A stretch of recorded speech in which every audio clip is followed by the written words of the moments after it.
اللہم صلی علی سیدنا محمد، اللہم صلی علی سیدنا محمد۔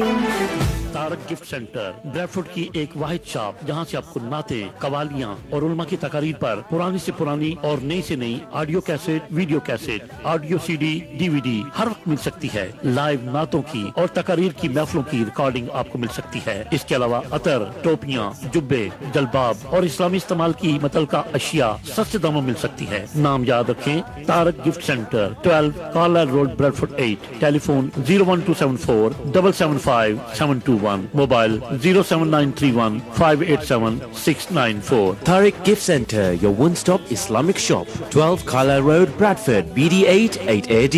Telephone 01274 775721 and mobile 07931 587 694 and our website www.tariqgiftcenter.com.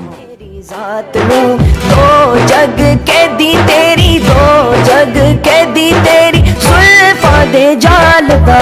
اللہم صلی علی سیدنا محمد، اللہم صلی علی سیدنا محمد۔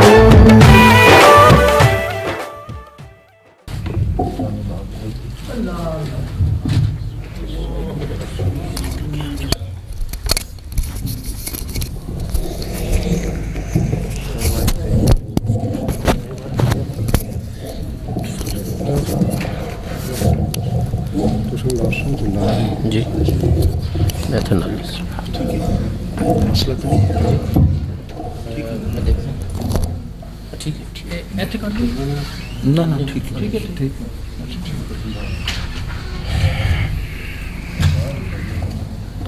عائشہ صاحب، عائشہ ٹائم کی تو ساڑھے ترے پونے چار، ٹھیک ہے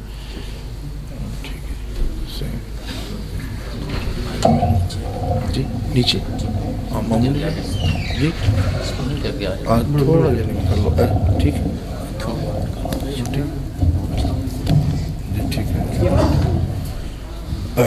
بسم اللہ الرحمن الرحیم، رب اشرح لی صدری ویسر لی امری واحلل عقدۃ من لسانی یفقہوا قولی۔ الحمد للہ الذی لا مانع لحکمہ ولا ناقض لقضائہ، والصلاة والسلام علی سید انبیائہ وسند اولیائہ وأحبابه المعارضين لأعدائه،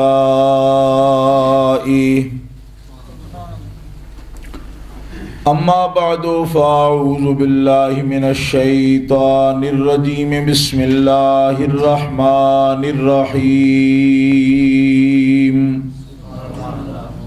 ووهبنا له إسحاق ويعقوب كلا هدينا ونوحا هدينا من قبل ومن ذريته داود وسليمان وأيوب ويوسف وموسى وهارون وكذلك نجزي المحسنين، وزكريا ويحيى وعيسى وإلياس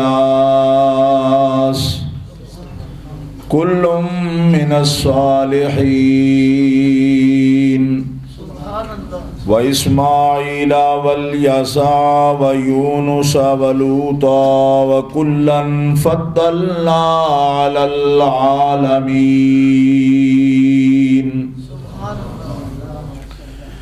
ومن آبائهم وذرياتهم وإخوانهم واجتبيناهم وهديناهم إلى صراط مستقيم۔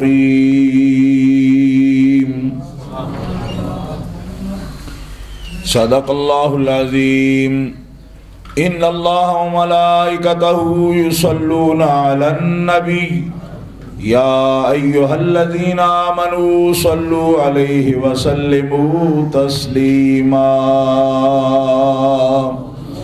الصلاة والسلام عليك يا رسول الله وعلى آلك وأصحابك يا حبيب الله الصلاة والسلام عليك يا رحمة للعالمين وعلى آلك وأصحابك يا خاتم النبيين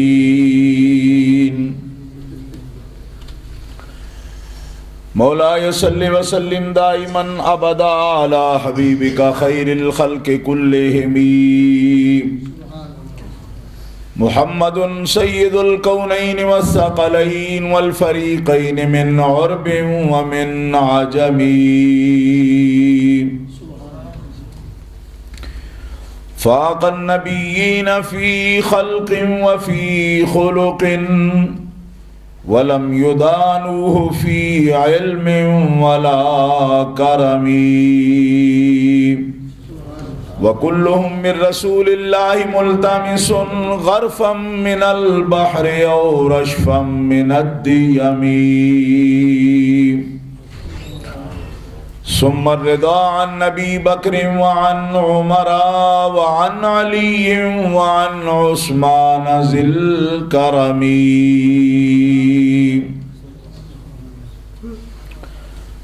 اللہ تبارک و تعالی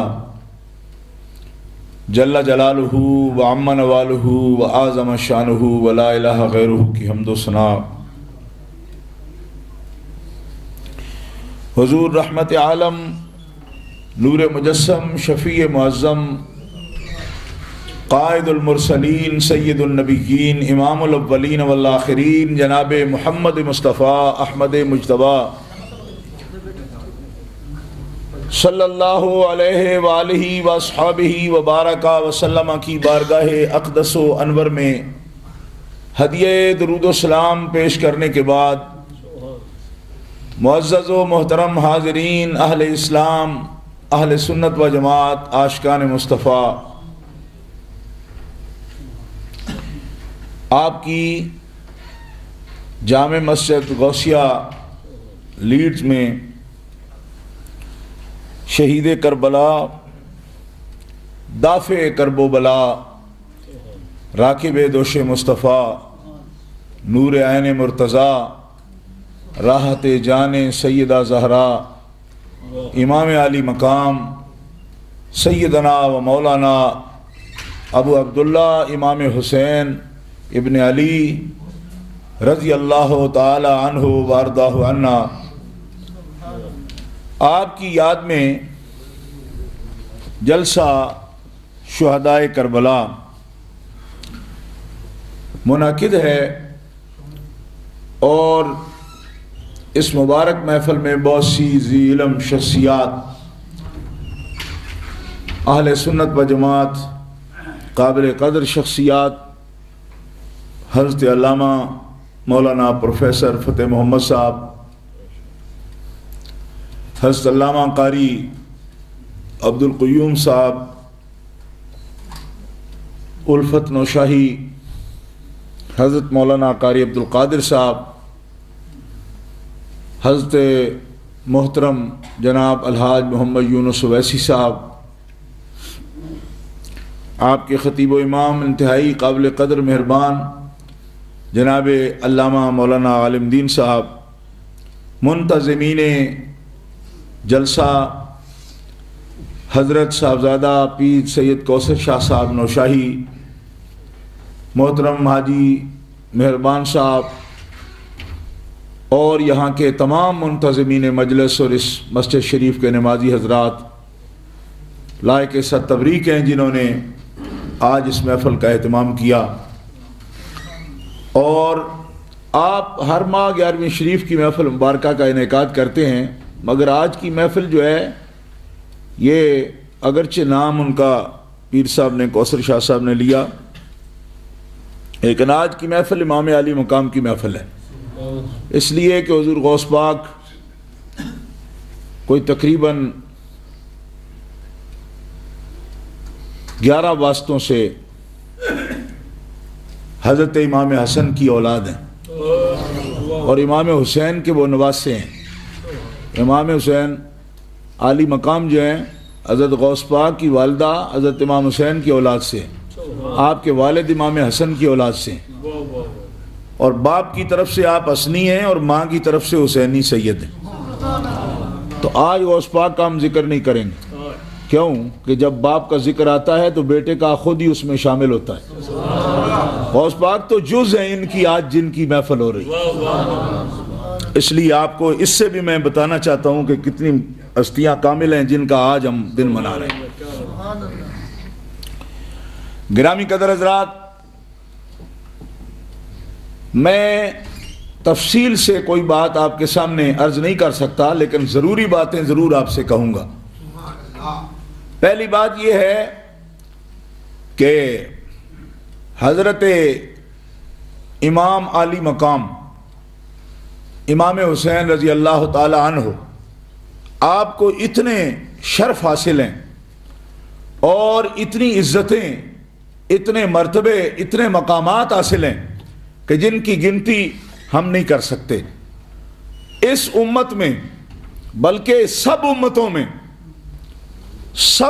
میں جب سے انسانیت کی تخلیق ہوئی ہے، عالم بشریت پیدا ہوا اور ابو البشر آدم علیہ السلام سے لے کر قیامت تک عالم بشریت کی آخری فرد تک بحیثیت خاندان کوئی بھی خاندان اتنا معظم نہیں جتنا امام حسین کا خاندان معظم۔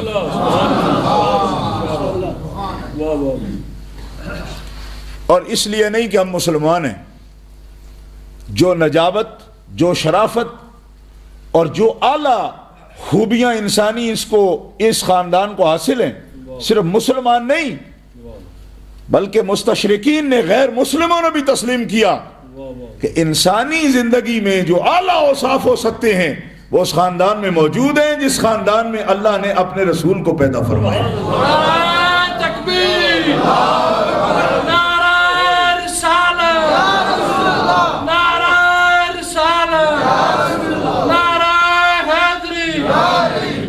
اور محترم حضرات، اس پہ غور فرمائیں کہ اگرچہ وہ لوگ بحیثیت قبیلہ یا قوم سارے مسلمان نہیں ہوئے تھے، لیکن اللہ نے ان کی ڈیوٹیوں کی اور ان کی طبیعتوں کی قرآن میں تعریف فرمائی، اس کا ذکر کیا۔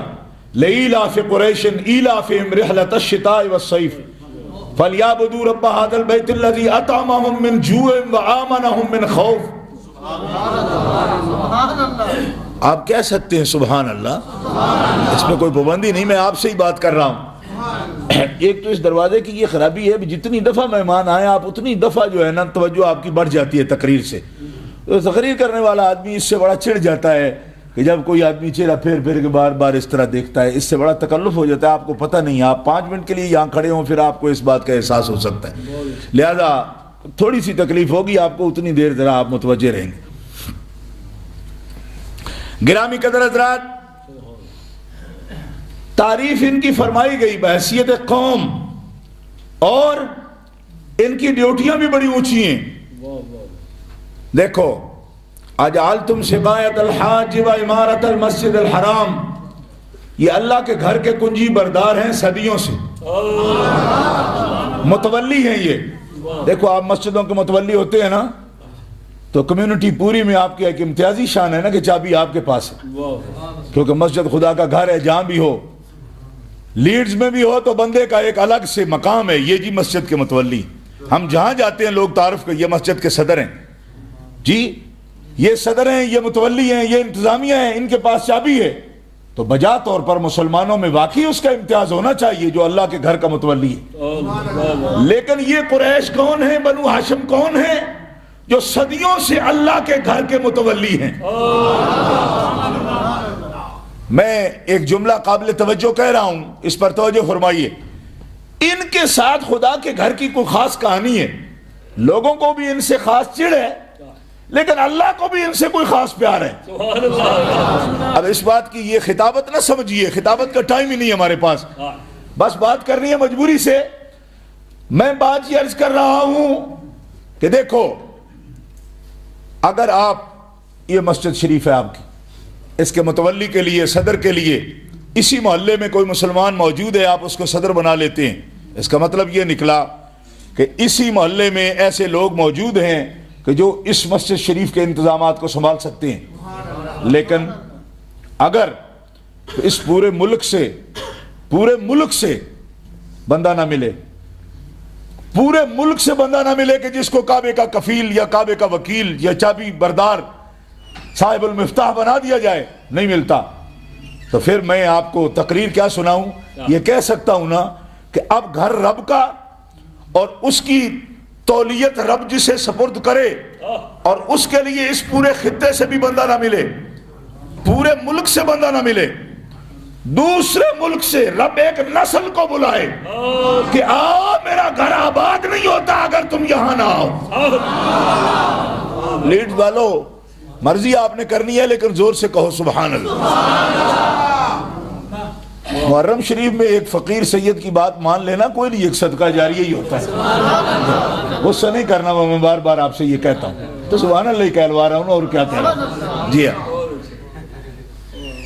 یہ بات قابل توجہ ہے اگر آپ کے ذہنوں میں اتر جائے. جی حجاز مقدس ہے, یہاں بندے رہتے ہیں, بنو جرم ہیں, یہاں لوگ موجود ہیں, بندے ہیں, ٹھیک ٹھاک بندے ہیں بھائی, اس سے پہلے بھی لوگ ہیں یہاں. کعبہ بڑا پرانا ہے, آپ جاتے اول بیت وضع للناس, یہ تو اس روئے زمین پر پہلا گھر ہے. قرآن کہتا ہے چوتھا پارہ اٹھا کے دیکھو, اس روئے زمین پر پہلا بلبلہ اور پہلا نقطہ جو پانی پر جمع آ کے اسی نقطے پر کعبہ بنا ہے, پہلا پوائنٹ ہے اس پوری روئے زمین پر, جہاں پانی جم گیا پانی اور اس شکل بنی زمین کی, اس پہلا پوائنٹ جو ہے اسی پر کعبہ بنا ہے. اول کی یہی تعریف مفسرین نے فرمائی ہے. کعبہ بڑا پرانا ہے, کعبہ حضرت ابراہیم علیہ السلام نے تو اس کی نشت ثانیہ کی ہے, کعبہ بڑا پرانا ہے. جی کعبہ پہلا گھر ہے کعبہ. اب اس کعبہ کے ارد گرد آبادیاں بھی گزری ہیں, صدیوں کی تاریخ ہے, ہزاروں سال کی تاریخ ہے, مگر کعبے پہ جب بھی موڑ آیا کعبے بے آباد ہو گیا. وادی غیر ذی زرع تھی, آبادی کے نام و نشان مٹ گئے. گھر رب کا بسانے کے لیے ضرورت پڑے تو چابی پکڑنے کی اہلیت سب میں نہیں. فرمایا کدھر ہے آل ابراہیم, زور سے کہو نا سبحان اللہ. زیادہ تنقید بھی نہیں کر سکتا, اتنی بات ہی کہوں گا کہ ارے ان سے تمہارا چھٹکارا کیسے ہوگا, اور تم کس منہ سے کہتے ہو کہ ہمیں ان کی ضرورت نہیں, اور جن کی رب کو ضرورت ہے تمہیں کیوں ضرورت نہیں ہے. کچھ سمجھ آئی آپ کو, یہ نہیں آئی. دوسرا ملک ہے, علاقہ دوسرا ہے, ادھر بندے نہیں ہیں کیا, یہ ملک نہیں ہے, یہاں بندے نہیں ہیں, بندے ہیں, بندہ لاؤ کدھر سے. فرمایا میرے گھر کے لیے ابراہیم ہونا چاہیے. ادھر بھی ان کی تو بڑی مصروفیت ہے, ادھر بھی مصروفیت ہے. فرمایا مصروفیت ہے تو ہمارے علاقوں میں پنجاب میں کوئی لوگ کہتے ہیں کوئی سید ہونا چاہیے, گاؤں میں کوئی سید ہو, تو کہتے جی سید, بڑا سید تو کوئی فارغ نہیں, وہ ادھر بیٹھا ہوا ہے, وہ ہے کہ شاہ جی کو بچے ہی اپنا چڑھ جاؤ. ہم نے ایک نشانی رکھ لی ہے, وہ گاؤں میں کوئی آل رسول ہے, سید ہے, کوئی بلاؤ سے مصیبت میں محفوظ رہے گا. یہ عقیدے ہیں ہمارے لوگوں کے کہ سید کا بچہ بھی گاؤں میں ہوگا نا تو آفتوں سے بندہ بچا رہے گا. اور یہ عقیدہ یوں ہی نہیں بنا لیے. وہابیہ کو شک پڑتا ہے کہ شاید یہ لوگوں نے کوئی اپنی جہالت کی وجہ سے بنایا, نہ, یہ حدیث رسول ہے. مصطفیٰ فرماتے ہیں النجوم امان لأہل السماء وآل بیتی امان لأہل الارض. اے لوگوں, ستارے آسمان کے لیے امان ہیں کہ موجود ہیں تو آسمان پہ آفت نہیں آتی, اور میری اہل بیت زمین والوں کے لیے امان ہے کہ جہاں موجود ہوں گی اللہ کی رحمتوں کا نزول ہوگا اور عذاب سے بچے رہیں گے. نعرہ تکبیر, نعرہ رسالت, زور سے زور سے, نعرہ رسالت, نعرہ حیدری, نعرہ حیدری, شہدائے کربلا, حضرت قبلہ پیر صاحب. یہ حدیث پاک الشفاء فی تعریف حقوق المصطفیٰ میں حضرت علامہ قاضی ایاس اندلسی رحمۃ اللہ تعالی علیہ نے نقل فرمائی ہے بسند صحیح کہ حضور نے فرمایا میری اہل بیت زمین اور زمین والوں کے لیے امان ہے. اور یہ عقیدہ تھا لوگوں کا اور ہے الحمدللہ. بڑا زور مارا ہے لوگوں نے اس پر. حضرت ابراہیم ہونے چاہیے, ہمارا نہیں. آپ ادھر بھی جانا پڑے گا, خاندان ہے ادھر حضرت سارہ ہیں رضی اللہ تعالیٰ عنہا. فلسطین بھی ہے, مصر بھی ہے, شام بھی ہے. فرمایا سب ہے, لیکن گھر میرا بھی نہیں بستا تیرے بغیر. تو چاہیے ہمیں, یہاں ادھر لا. کہا پھر ادھر رہوں, بیویاں دو ہیں میری. فرمایا ہاجرہ اور اس کے بیٹے کو ادھر میرا گھر آباد کرنے کے لیے ادھر رکھ. اسحاق کو ادھر کعبہ اقصی آباد کرنے کے لیے مسجد اقصی. یہ حکمت ہے, ایک مقام کا واقعہ نہیں, لیکن اس پوری جو ایک تصویر ہے اس کو مکمل ایک نتیجہ پیش کر رہا ہوں کہ ایک بچہ ادھر رکھ کہ اقصی بھی آباد نہیں ہوتی تیری اولاد کے بغیر, اور مسجد حرام مکہ بھی آباد نہیں ہوتی تیری اولاد کے بغیر. اس پہ لوگ چڑھ جاتے ہیں, میری نسل کے کہلائیں گے, میرے کولیگ کے مولوی ہیں, چڑھتی کیا ہے کیا آپ بریلویوں کو پتہ نہیں ہو کیا گیا ہے. ہر وقت خاندانوں کی بات کرتے ہو, آل ہے اس کی بات کرتے ہو. تو میں نے کہا بھائی ہم اللہ کے بندے ہیں نا, تو اللہ کو بھی ابراہیم کے بنا کچھ نظر نہیں آیا. مسجد اقصی آباد کرنی ہے, ایک بیٹا ادھر چاہیے. مسجد حرام آباد کرنی ہے, ایک بیٹا ادھر چاہیے. تو میں کہتا ہوں اللہ جل شانہ کی نگاہ انتخاب میں اور کوئی نہیں, اور بندے ہی کوئی نہیں دنیا میں, بندے ہی کوئی نہیں. گھر دو ہے, ایک مسجد اقصی ایک مسجد حرام, اور دونوں میں آل ابراہیم. ایک اور فرمایا اب جب رب کی نگاہ رحمت نہ ٹکتی ہو اس خاندان کے بنا کسی پر, تو امت محمدیہ کی نگاہیں بھی نہیں ٹکتی آل رسول اور آل ابراہیم کے بغیر کسی پر. اور تم سمجھتے ہو یہ جہالت ہے, میں کہتا ہوں یہ تو رب کی بات ہے. جہالت کس طرح ہے؟ حالانکہ بڑی مشکل حالات مشکل تھے, بچہ چھوٹا تھا, عورت ہاجرہ بی بی ہیں, اکیلی کیسے رہیں گی یہاں, لیکن کچھ بھی نہیں دیکھا, نہ کوئی دکان, نہ کوئی غلہ, نہ کوئی پانی, کوئی شے نہیں, بس چھوڑو. اور چھوڑ گئے, وہیں بٹھا دیا ایسی زمین پر. قرآن نے نقشہ کھینچا, ربنا انی اسکنت من ذریتی بواد غیر ذی زرع عند بیتک المحرم ربنا لیقیموا الصلاة فاجعل افئدة من الناس تهوی الیہم وارزقهم من الثمرات لعلهم یشکرون. ربنا انک تعلم ما نخفی وما نعلن. یہ ہے ابراہیم علیہ السلام, وادی غیر ذی زرع پر چھوڑا, رب کے حوالے کیا, اور پھر اپنی صلاحیت پر اعتماد نہیں. انک تعلم ما نخفی وما نعلن, تیری نگاہ رحمت ہے کہ مجھ پہ پڑ گئی, ورنہ تو جانتا ہے میرا ظاہر بھی میرا باطن بھی, میرے پاس کیا ہے, یہ تو سارا تیرا ہی فضل ہے. یہ ہوتا ہے طریقہ کہ اس پہ صلاحیت پہ ناز نہیں کرتے. انک تعلم ما نخفی وما نعلن وما یخفی علی اللہ من شیء فی الارض ولا فی الحمدللہ الذی. اب دیکھو تعریف, الحمدللہ الذی وہب لی علی الکبر اسماعیل و اسحاق. یا اللہ تیری تعریف ہے, تو نے بڑھاپے میں مجھے دو بیٹے عطا فرمائے, اسماعیل بھی عطا فرمائے, اسحاق بھی عطا فرمائے. اور اب تیرے گھر آباد کرنے کے لیے بیٹے میرے گھر تیرے آباد کریں. بیٹے باپ کا گھر آباد کرتے ہیں نا, فرمایا اس خاندان میں درود تب پڑھوایا اللہ نے, اب بھی پڑھتے اللہم بارک علی محمد, اللہم صلی علی محمد کما صلیت علی ابراہیم وعلی آل ابراہیم. یا اللہ زمانہ گزر گیا, ابھی تک نماز ہماری اور آل ابراہیم. فرمایا بات خاص ہے, اور پتر ابراہیم دے تے گھر ابراہیم دا نہیں, گھر میرا آباد کرن. سبحان اللہ. آپ کی اس مسئلے کے مطابق نہیں رہی, اور جو بزرگ ہیں میرا ان سے سوال نہیں, لیکن نوجوانوں کو میں خاموش نہیں رہنے دوں گا, زور سے کہو سبحان اللہ. اب لوگ کہتے ہیں جی آل کیا ہوتی ہے, کوئی رائل فیملی ہے, یہ کیا ہے, دین میں تم لوگوں نے کیا بنا رکھا ہے, یہ خارجی ہیں سارے بابیا. ہم سے پوچھتے ہیں یہ تم شیعہ ہو, بڑھا چڑھا کے پیش کرتے ہو, کیا کرتے ہو, سب خاندان برابر ہیں, کوئی کسی کی بات نہیں. کوئی خاندان نہیں اسلام کے اندر، یہ بدعتی لوگوں نے بنایا، بدعتی، یہ شیعوں کا مسلک ہو گیا ہے، اور تم بریلوی بھی ان کے پیچھے چلتے ہو۔ میں آپ سے کہنا چاہتا ہوں مولوی جی، آپ بلڈ پریشر کے مریض ہیں تو یہاں دوائیاں تو مفت ملتی ہیں، وہ لے لیجئے، لیکن مسئلے کو چیلنج نہ کیجئے۔ کیوں؟ اس لیے آپ تشہد پڑھتے ہیں، نماز پڑھتے ہیں اللہ کی، کہا پڑھتے ہیں، تو میں نے کہا پڑھو، کیا پڑھا؟ السلام علیکہ ایھا النبی ورحمۃ اللہ وبرکاتہ، والسلام علینا وعلی عباد اللہ الصالحین، اشہد ان لا الہ الا اللہ واشہد ان محمدا عبدہ ورسولہ، اللہم صلی علی محمد وعلی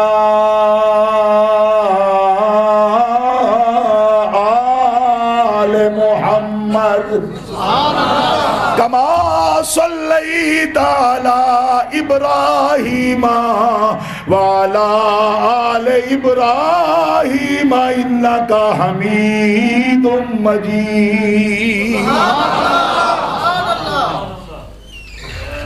اب میں بات علم کی کروں گا، وہ یہ ہے کہ دنیا میں کوئی مولوی چیلنج کر سکتا ہے کہ درود شریف کا ثبوت نہیں ہے؟ جب پوچھو درود شریف کیا کہتے ہیں، افضل یہ ہے، اور دوسرے سے بچنے کے لیے کہتے ہیں افضل یہ ہے، حالانکہ یہ افضل نہیں ہے۔ افضل درود شریف وہی ہے جس میں صلاۃ بھی ہو اور سلام بھی ہو، جس میں صرف صلاۃ ہو وہ ناقص ہے درود شریف، کیونکہ صلو علیہ وسلموا کا حکم ہے، اور صرف صلاۃ والے درود کو تم کامل کس طرح کہتے ہو؟ کسی استاد سے نہیں پڑھے ہو؟ کہاں پڑھے ہو تم؟ اللہم صلی علی محمد والے پورے درود میں سلام کا کوئی لفظ ہے؟ تو حکم صرف صلاۃ کا تو نہیں ہے، سلام کا بھی ہے۔ جس درود میں یہ دونوں موجود نہ ہوں، یہ نماز والا تب کامل بنتا ہے جب لفظ سلام بھی پہلے پڑھا گیا ہو۔ نماز میں تب کامل ہے کہ پہلے السلام علیکہ کا لفظ پڑھا جاتا ہے۔ جب تم صرف اللہم صلی کو الگ کر کے پڑھو تو تم کس منہ سے کہہ سکتے ہو یہ کامل ہے؟ میں ثابت کرتا ہوں کامل نہیں ہے۔ کامل تب ہوگا جب صلو سلموا دونوں آئیں گے۔ جب سلام کا لفظ نہ آئے تو کامل کس طرح ہو؟ کامل تبھی ہوگا جب صلاۃ سلام دونوں جمع ہوں۔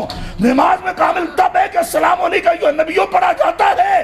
ہم جانتے ہیں اس مسئلے کو۔ سن، جب اس کو افضل کہتے ہو تو میں پوچھتا ہوں، اور نماز رب دی، نبی کا نام تو آ جائے، آل نبی کا کیوں آیا؟ لیڈز والا سبحان اللہ آپ نے کہنی ہے، میں نے جو کہنا تھا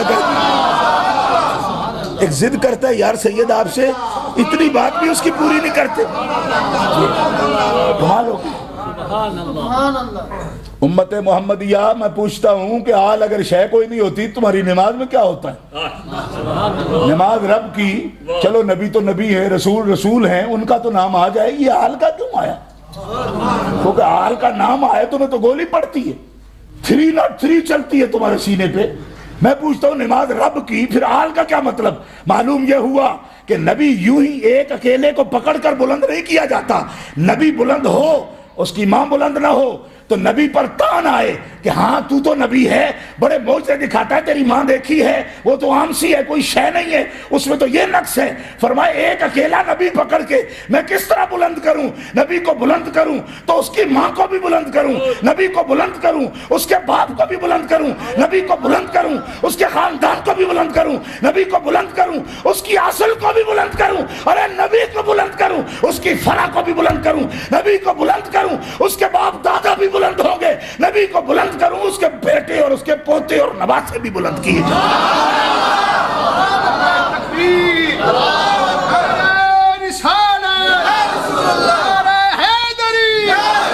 شہیدان کرب و بلا۔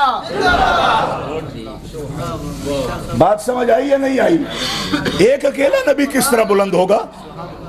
نبی کی ماں اگر تان کے قابل ہو تو کیسے سیرت بیان ہوگی نبی کی کہ ماشاءاللہ بڑے اونچے، بڑے بزرگ، بڑے خوبصورت، بڑے بلند، بڑے علم والے، بڑے عمل والے، بڑی سیرت والے، بس ذرا سا ماں پوری ٹھیک نہیں تھی، یہ کس طرح بیان ہوگا؟ نبی بلند ہوگا؟ کوئی اور بندہ نہیں ہو سکتا اس سے۔ آپ کے خاندان میں جو بات غلط ہوگی تو لوگ اس کا ذکر نہیں کریں گے، تو ایک اکیلے نبی کو کس طرح اللہ تعالیٰ بلند کر دے جبکہ پیدا ماں باپ سے کرے ان کو، تو خاندان کو کچھ بھی نہ کرے؟ سن لو، قرآن میں نے پڑھا ہے آپ کے سامنے، فرمایا وَكُلًّا فَضَّلْنَا عَلَى الْعَالَمِينَ،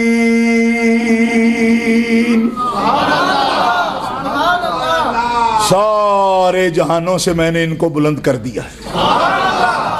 یہ قرآن پاک ہے بھائی، کوئی بدتیوں والی کوئی ہم الزام اپنے سر لینے کو تیار نہیں ہیں، کیونکہ ہم بدتی ہیں نہیں، زیادتی ہے۔ اور اگر آپ نے بھی پرے پرے کھڑے ہو کے کہیں سنا ہے کہ بریلوی بدتی ہوتے ہیں تو پھر آپ کا کبھی پنجہ نہیں لڑا، آپ کو پتہ ہی نہیں ہے، ہاتھ جوڑی نہیں ہوئی پتر تیری کہ بریلوی شے کیا ہوتے ہیں، تو نے ایسے پرے پرے ہی صرف باتیں سن رکھی ہیں۔ چیلنج ہے میرا اس بات پر کہ نبیوں کی برابری کرنے والے مومن بھی نہیں ہو سکتے۔ کیوں؟ یہ اللہ کا قرآن ہے جو اعلان کرتے ہیں کلن فضلنا علی العالمین، سارے جہان اور ساری مخلوق ہے فی العالمین، اور نبی ہیں علی العالمین۔ سارے ہم جہانوں کے اندر ہیں، نبی جہانوں سے اوپر ہیں۔ جسے فی اور اللہ کا مطلب بھی سمجھ نہ آئے، فی اور اللہ کا مطلب بھی نہ سمجھ آئے، وہ کیا حق رکھتا ہے قرآن جاننے کا دعویٰ کرنے کا؟ بھائی وہ علی العالمین ہیں، ہم فی العالمین ہیں، ہم جہانوں کے اندر ہیں، وہ جہانوں سے اوپر ہیں۔ ان کو فضلنا علی العالمین، سارے جہانوں پر فضیلت عطا فرمائے، جہانوں میں نہیں۔ اللہ نے یہ نہیں فرمایا کلن فضلنا فی العالمین کہ جہانوں میں ہم نے فضیلت دی، نہ، کلن فضلنا علی العالمین، جہان والے بھی ان کے قدموں کے نیچے ہیں، سارے جہان بھی ان کے قدموں کے نیچے ہیں۔ کیونکہ کلام اس طرح ہونا تھا، اگر جہان کے اندر رہتے ہوئے صرف جہان والوں سے وہ بلند ہوتے تو کلام اس طرح ہوتا عربی کا کلن فضلنا فی العالمین، ہم نے جہانوں کے اندر ان کو فضیلت دی، لیکن کلام فی العالمین نہیں، فضلنا علی العالمین، ہم نے ان کو جہان والوں پر بھی جہانوں پر بھی فضیلت عطا فرما دی ہے۔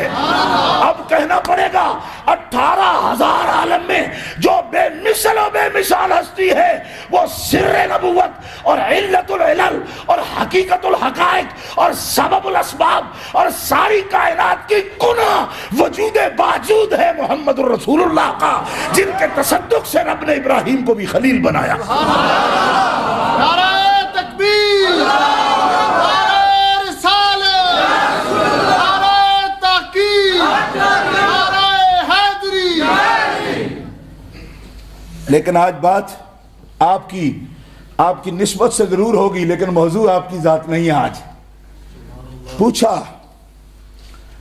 یا رسول اللہ یہ شان ہے، سارے جہانوں پر فضیلت ہے، آگے ہم کہتے ہیں امام عالی مقام، ادھر سے آواز آئی اہل حدیثوں سے، انہوں نے کہا یہ تم سے شیعہ کی طرح امام کہتے ہو ان کو، اور وہ ایسے برے ہیں کہ وہ امام حسین کو امام حسین بھی نہیں کہتے، حضرت حسین کہیں گے۔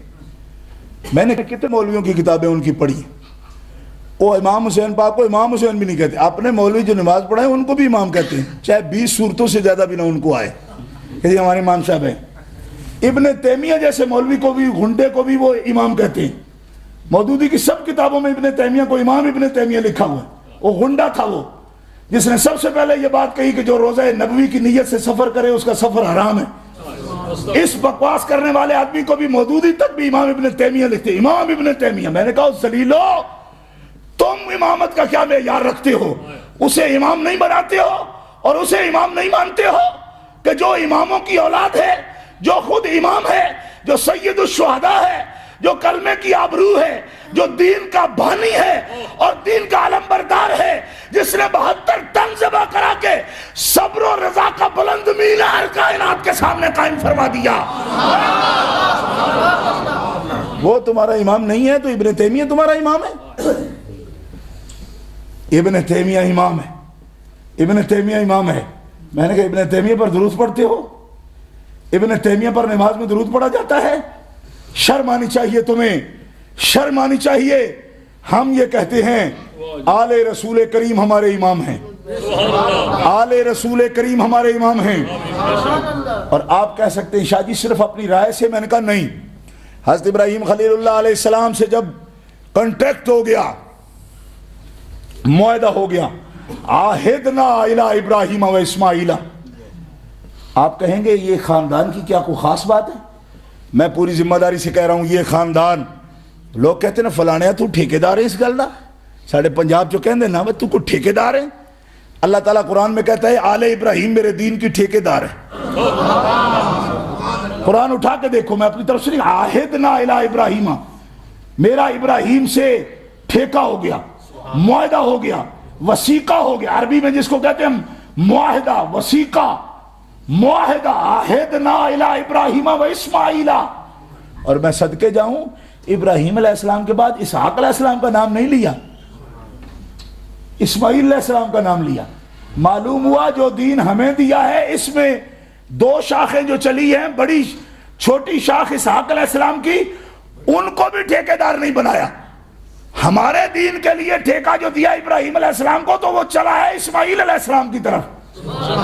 عہدنا الی ابراہیم و اسماعیل و اسحاق نہیں فرمایا، عہدنا الی ابراہیم و اسماعیل. تمہارا ٹھیکہ ہو گیا جی. عہدنا کے لفظ کا معنی ٹھیکہ ہے، وسیقہ. اور انگریزی میں آپ کیا بولتے اس کو؟ کنٹریکٹ، معاہدہ. لو جی یہ لفظ ہے. لوگ کہتے جی آپ نے اجارہ داری بنائی ہے ان کی. ہاں ہے نا. کس خاندان کے ساتھ اللہ کا ٹھیکہ ہوا ہے؟ کون خاندان ہے ان کے علاوہ جس کے ساتھ خدا کا وسیقہ ہوا ہے؟ قرآن پڑھا ہے 30 پارے اٹھا کے لاؤ میرے سامنے. میں ادنا سا حافظ ہوں قرآن پاک کا. تمہیں بڑا ناز ہوگا کہ تم مولوی ہو. میں نے کہا نکالو کس خاندان کو اللہ نے کہا میں نے اس خاندان کے ساتھ ٹھیکہ کیا ہے. میں تمہیں بتاتا ہوں یہ آل ابراہیم پر یوں ہی درود نہیں پڑھا جاتا. یہ ٹھیکیدار ہیں دین کے، اور اگر رہنا ہے اس سمندر دین میں تو ان کو مان کے رہنا پڑے گا، ورنہ جاؤ جا کے واجپائی کے ساتھ مل جاؤ. عہدنا الی ابراہیم و اسماعیل، معاہدہ ہو گیا ہمارا. بات ہو گئی. کیا کرو گے؟ ان طاہر بیتی، میرے گھر کو تم ہمیشہ پاک رکھو گے. سقایت الحاج و عمارت المسجد الحرام، میری کتاب کی حفاظت کرو گے، میرے گھر کو صاف رکھو گے، میرے گھر کے ماحول کو صاف رکھو گے. یہ میرا معاہدہ ہے تمہارے ساتھ. میرا گھر بولے گا تمہارے نام کے ساتھ. کعبہ گھر رب کا، لیکن کعبہ ابراہیمی کہتے ہو. کہو نا سبحان اللہ. لوگوں کو جلن ہوتی ہے صاحب یہ بڑی بدعت ہے. میں نے کہا دین آپ کے گھر میں آ جاتا تو آپ ایسی باتیں کہہ سکتے. جو دین رسول اللہ پر آیا ہے اس میں تو انہی کی بات ہے، اور جو ان کو چھوڑنا چاہتا ہے اللہ فرماتا من یرغب عن ملت ابراہیم الا من صافحہ نفسا. جو اندر سے پاگل ہے نا، پاگل یہ لفظ ہے قرآن کا. صافحہ نفسا کون ہوتا ہے؟ پہلے پارے کا آخری رکوع اٹھا کے دیکھو. فرمایا جس کو ابراہیم سے، آل ابراہیم سے، محمد سے اور آل محمد سے چڑ ہوتی ہے، صافحہ نفسا، وہ اندر کا پاگل ہے، صرف دماغ کا نہیں، دل کا پاگل ہے. کیونکہ صافحہ نفسا نہیں کہتے جو صرف دماغ کا پاگل ہو اس کو، دل کے پاگل کو صافحہ نفسا کہتے ہیں. یہ نوٹ کرو یہ جملہ. پہلے سپارے آخری رکوع کے پہلے لفظ یہ ہیں کہ ابراہیم سے بیزاری وہی رکھتا ہے، آل ابراہیم سے بیزاری وہی رکھتا ہے جو صافحہ نفسا ہو. اور صافحہ نفسا صرف مینٹل کو نہیں کہتے کہ جس کے برین میں کچھ گڑبڑ ہوئی ہو، بلکہ صافحہ نفسا اس کو کہتے ہیں جس کا دل ہی مارا گیا ہو. کیوں کہ دماغ تو خشک ہوتا ہے، دل پھر اسے تازہ کر لیتا ہے. فرمایا جس کا دل ہی مر گیا اس کے دماغ میں کیا آئے گا؟ ارے جن کے دل قائم ہیں وہ آل ابراہیم و آل محمد کے غلام رہیں گے، اور جن کے دل مردہ ہیں، جو زندہ لاشیں ہیں، وہ ابراہیم سے بیزار ہو سکتے ہیں. کہہ لو پیار سے سبحان اللہ. نعرہ تکبیر، نعرہ رسالت، یا رسول اللہ، حیدری، برادر اسلام حضرت قبلہ شاہ صاحب. اب آپ کو وہ مجبوری بھی سمجھ آ گئی ہوگی جو سب کو نہیں سمجھ آئی. امام حسین کو کیوں آئی؟ جتنے بھی وابیہ ہیں خارجی، وہ اس بات کو سوچتے ہیں، ہم سے پوچھتے ہیں، مجھ سے بھی پوچھتے، کتابوں میں بھی لکھتے. ہمیں سمجھ نہیں آئی کہ عبداللہ ابن عمر بھی تھے، عبداللہ ابن عباس بھی تھے، حضرت نعمان بن بشیر بھی تھے، حضرت عبداللہ بھی تھے، فلاں بھی تھے.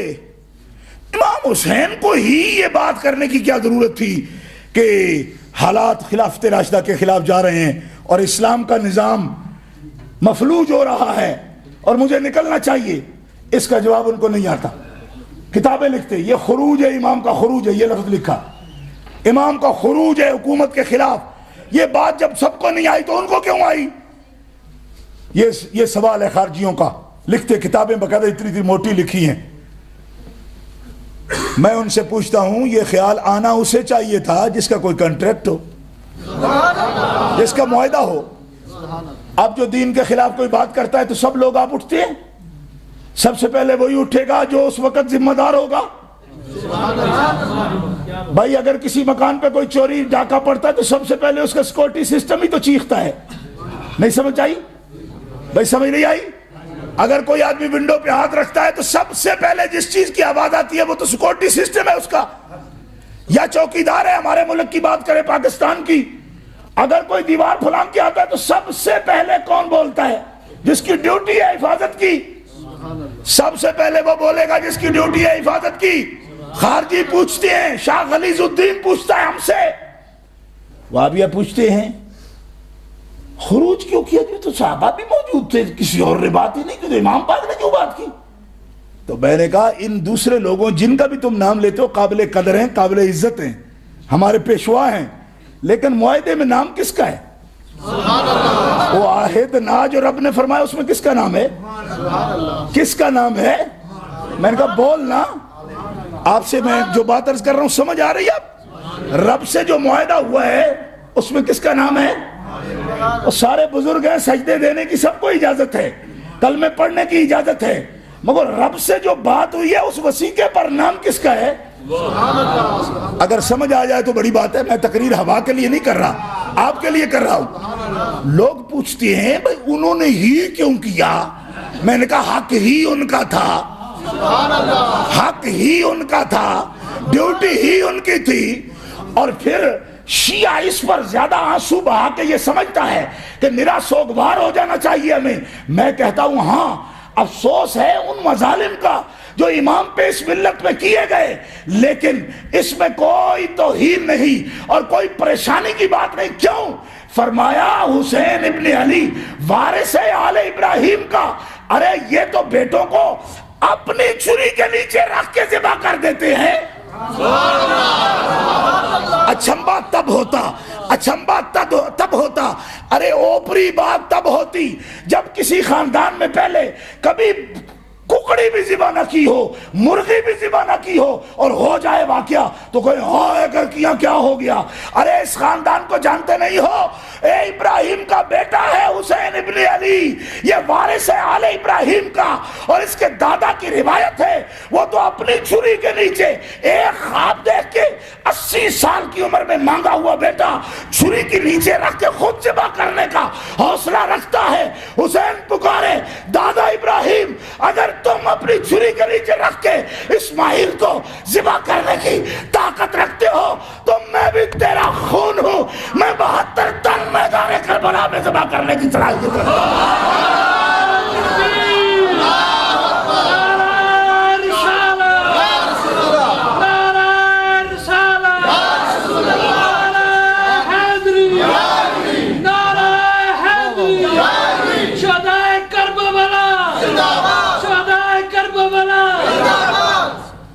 جو کچھ ان کے ساتھ ہوئی ہے نا، یہ بندے کمزور ہوتے تو کب کے چھوڑ جاتے. کم ہوئی ہے یہ رب نے اور کسی سے کیوں نہیں کہا کہ بیٹا ذبح کرو؟ 1,24,000 پیغمبروں کی تاریخ میں کسی اور سے بھی کہا کہ بیٹا ذبح کرو؟ کبھی غور کیا اس بات پر؟ ٹائم ملے اگر اپنے کاروبار میں اپنے کاموں میں تو تھوڑا سوچیں. آپ کو تو الحمدللہ ملتا ہے تبھی آئے ہیں نا. اس پر بھی آپ کو ہدیہ تبریک پیش کرتا ہوں. اللہ نے آپ لوگوں کے ٹائم چنے ہیں اپنے محبوبوں کے ذکر کے لیے. توفیق کے بغیر یہ نہیں ہو سکتا، لوگوں کی اپنی مصروفیات ہوتی ہیں. سن رہے ہیں آپ؟ کسی اور سے کیوں نہیں کہا کہ بیٹا ذبح کرو؟ آخر کوئی بات ہے نا یار اس خاندان میں. نہیں سمجھ آئی؟ کوئی بات ہے نا ان میں. بڑی بڑی عیش بھی کرائی ان کو، اسی خاندان کو. ہاں داؤد علیہ السلام کے قصے پڑھو، سلیمان علیہ السلام حیران ہو جاؤ گے. 100 نکاح ہیں ان کے، سارے ملک کی بادشاہی ہے. جنہاں نے انگلی تو لائے ہے ادھر آ کدھر گیا سائیں چڑھ ہمارے تیرے دند کٹ چڑھنے. کس سے بات کر رہے ہیں؟ جن سے. آج بھی جن کو قسم دو سلیمان کی تو جن کانپتا ہے. جن کانپنے لگتا ہے. یہ سب اولاد ہیں, یہ آل ابراہیم ہیں. لیکن فرمایا یہ سب کچھ میرا. آل ابراہیم جو کچھ تمہارے رب کی ملک ہے یہ تمہارے ملک ہے. لیکن ان سب نعمتوں کا جواب یہ ہے جب بھی میرے دین پہ آڑا وقت آیا تو تمہیں اپنی ڈیوٹی کرنی پڑے گی. کہہ دو سبحان اللہ. تقریر بھاری ہو گئی بھائی, تقریر بھاری ہو گئی, اور یہ میرا مقصد نہیں تھا. اس موضوع مضمون سے میں آپ پر کوئی روک نہیں ڈالنا چاہتا. میں تو ایک ادنا سے نذرانہ پیش کرنے آیا ہوں, لیکن اب تقریر وزنی ہوتی جا رہی ہے, تقریر وزنی ہوتی جا رہی ہے, اور یہ میرا مقصد نہیں تھا. گرامی قدر حضرات, میرا مقصد یہی ہے کہ عظمت آپ ملاحظہ فرمائیں. کیوں کہ دشمن پاس ہی بیٹھے, کچھ نہیں ہوتا, کچھ نہیں ہوتا. اور میں نے کہا کچھ نہیں ہوتا بھائی, آل ابراہیم ہیں یہ سارے. آل ابراہیم, حسین پاک آل ابراہیم کے وارث ہیں. آپ جانتے ہیں نا, آپ یہ بات جانتے ہیں نا, جانتے ہیں؟ شیعہ بیٹھے بیچارے 10 دہڑے رو رو کے حال ہوئے مر گئے. اور میں آخیا کیوں ہوئے, کی ہویا جی اے بڑی زیادتی ہوئی. میں تواڈے نال آخر نہیں کدے نال, امام حسین پاک نال. میں کہ زیادتی وہ کملیا انہوں نے فرض سی, جو ڈیوٹی سی, وہ ہیرو نے اسلام دے, انہوں نے معاہدہ رب نال دین تے عرف آیا تے آج بھی جیڑا سچا سید ہوئے گا وہ آج بھی جان مارے گا دین تو. کیوں؟ یا سید نہیں کہلائے گا یا جان مارے گا, کیونکہ سیدہ نے جان لکھ کے دیتی رب نو, کنٹریکٹ ہو گیا. اور رب نے کیا دیا, انی جائلو کا للناس امامہ, تمہاری جان میری اور میری امامت تمہاری. انی جائلو کا للناس امامہ. آپ پوچھتے ہیں نا, میں بات اٹھائی تھی نا کہ امام حسین امام ہیں یا نہیں, میں اس کا ثبوت دے رہا ہوں قرآن سے. انی جائلو کا للناس امامہ. ابراہیم ہم نے تمہیں امام بنا دیا. اب ابراہیم نے ہاتھ اٹھائے, قال ومن ذریتی, میں اکیلا نہیں بنوں گا امام, یا اللہ میری ساری اولاد کو امام بنا. سنی بھائیوں پیار سے آواز آئے سبحان اللہ. بڑے بڑے جسٹس ہیں جناب دیوبندی, جسٹس تقی صاحب, جسٹس تقی عثمانی, فیڈرل شریعت کورٹ کا جج بنایا انہوں نے. اور مجھے بجا طور پر دکھ ہے کہ کتاب جتنی بھی لکھی, ایک مرتبہ بھی امام علی مقام کو امام نہیں لکھا. حضرت حسین, حضرت حسین. اور ظلم کب ہوتا ہے, جب اپنے محمود الحسن کو بھی امام الہند لکھتی ہے. میں کہا شرم کرو, یا تو تم امام کا لفظ بولو ہی نہیں کسی پر, جب اپنے ملانوں پر بھی بولتے ہو اور نہیں بولتے ہو تو امام حسین پر نہیں بولتے ہو, جن کی امامت کا ذکر قرآن میں موجود ہے. یا کہو حسین ابن علی آل ابراہیم کا تاجدار نہیں ہے. اگر تمہاری زبان سلامت رہتی ہے تو یا تو یہ کہہ دو, اور اگر یہ ہے تو پھر بتاؤ من ذریتی کی جو دعا ابراہیم نے مانگی ہے اس کا تاج حسین ابن علی کے سر پہ کیوں نہیں آیا. کہہ دو نا سبحان اللہ. آل محمد آل ابراہیم ہے کہ نہیں؟ اوے آل محمد آل ابراہیم ہے کہ نہیں؟ بولو, زور سے بولو. آپ کو کیا پتہ نہیں ہے کہ آل محمد آل ابراہیم ہی ہے؟ جی حضور فرماتے ہیں نا, حضور کا شجرہ ہے نا, جد اعلیٰ ہے نا, حضرت ابراہیم علیہ السلام جد اعلیٰ ہے نا حضور کے.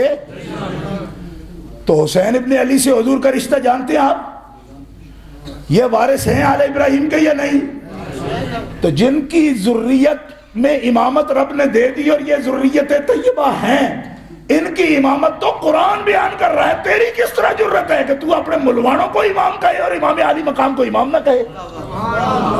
میں آپ کو یزیدیوں کا چہرہ دکھا رہا ہوں. یزید نرا وہی نہیں تھا تو دمشق پہ حکومت کرتا تھا.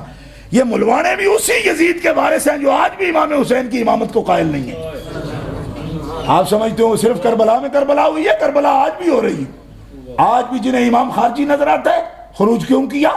رشید ابن رشید کتاب اٹھا کے دیکھو, مودودی کے بھی دستخط ہیں اس پہ, مولوی اسماعیل ناظم اعلیٰ جمعیت اہل حدیث کے بھی دستخط ہیں, مفتی شفیع دیوبندی کے بھی دستخط ہیں. اس کتاب میں یزید کو انہوں نے جنتی لکھا, کہا امام کو خروج نہیں کرنا چاہیے تھا. اس غلیظ اور گندی کتاب پر ان بے ایمانوں نے دستخط کر کے بتا دیا کہ یزید کی اولاد بھی مری نہیں.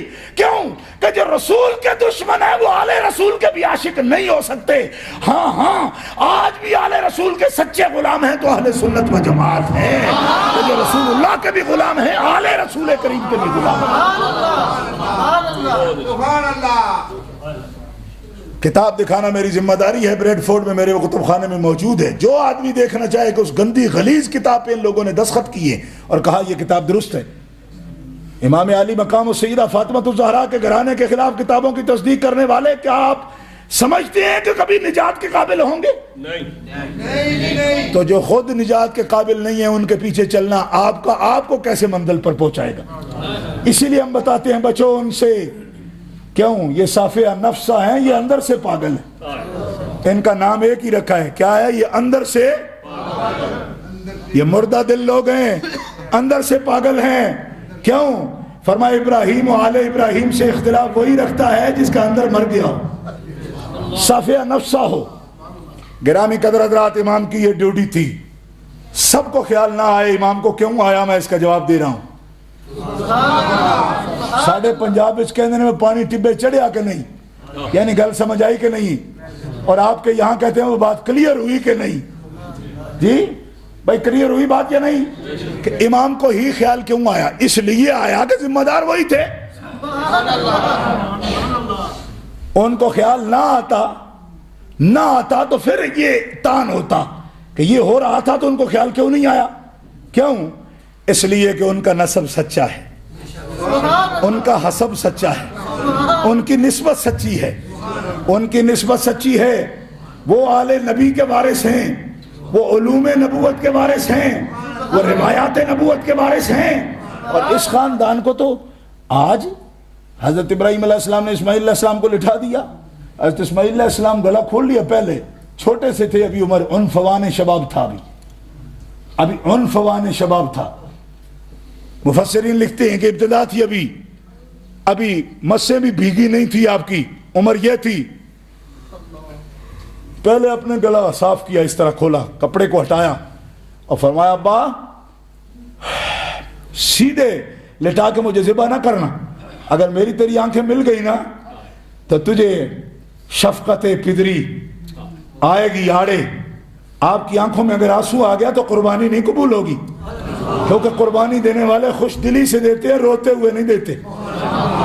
فرمایا بیٹے تیری بات ٹھیک ہے، پھر کس طرح لٹاؤں؟ فرمایا اسلما وتلہ للجبین، مجھے سیدھا نہ لٹانا، میری پیشانی زمین پہ رکھو، تاکہ چھری تم جب چلاؤ میرے گلے پر تو تمہیں میری آنکھوں سے آنکھیں چار ہو گئی تو پھر تمہاری قربانی گڑبڑ ہو جائے گی. اسلما وتلہ للجبین، جبین کے بل لٹایا ابراہیم نے. آج حسین ابن علی نے علی اکبر کو قربان کیا، رویا نہیں.